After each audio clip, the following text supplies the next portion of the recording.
நண்பர்கள் அனைவருக்கும் வணக்கம். இந்த கோயில் பார்த்திங்கன்னா சிதம்பரம் நடராஜர் கோயில்.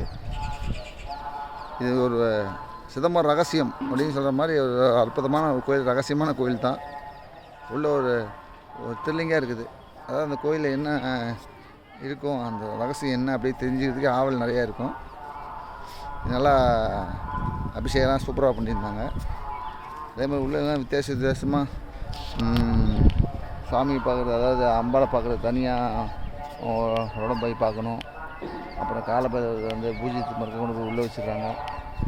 இந்த மாதிரி பல விஷயங்கள் வந்து ரகசியமாகவே இருக்குது. ஒரு ஆகாயம் மாதிரி திறந்து மூடுறாங்க, வெளிச்சம் வருது, உள்ளே வருது, மேலே போகுது வர்றதுக்கு.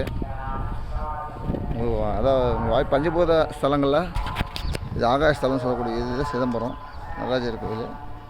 அவருடைய கால் பாதம் தான் உலகத்துடைய நடுமையம். அதாவது உலகத்தில் இந்த ரவுண்டு இருக்குதுங்க, அந்த ரவுண்டில் நடுமையத்தில் தான் அவருடைய கால் பாதத்தோடைய லெஃப்ட் கால், இந்த சாரி ரைட் கால், இதுதான் நடுமையம். அந்த நடுமையத்தில் தான் உலகத்துடைய பாகம் இருக்குது. அதனால தான் எல்லா ஒரு சயின்ஸ் அதாவது அறிவியல் ஆய்வுக்கூடத்துலாம் பார்த்திங்கன்னா நம்ம நடராஜர் சிலையை நம்ம வச்சுருக்காங்க. இது நம்ம நாட்டுக்கு கிடைச்ச மிகப்பெரிய பெருமை பாருங்கள்.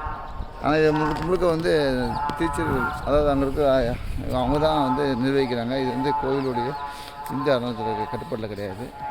அதனால் கோயில் மிக சிறப்பாக சூப்பராக இருக்குது. இங்கே பார்த்திங்கன்னா அது பஸ்ஸு வாய்ப்பு அடிச்சிங்கன்னா இந்த சிதம்பரம் நடராஜர் கோயில் வாங்க, நல்லா சிறப்பாக இருக்கும்.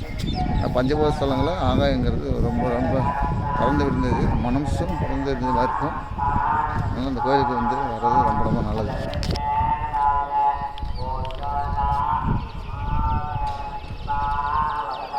நன்றி, வணக்கம், வாழ்க வளமுடன்.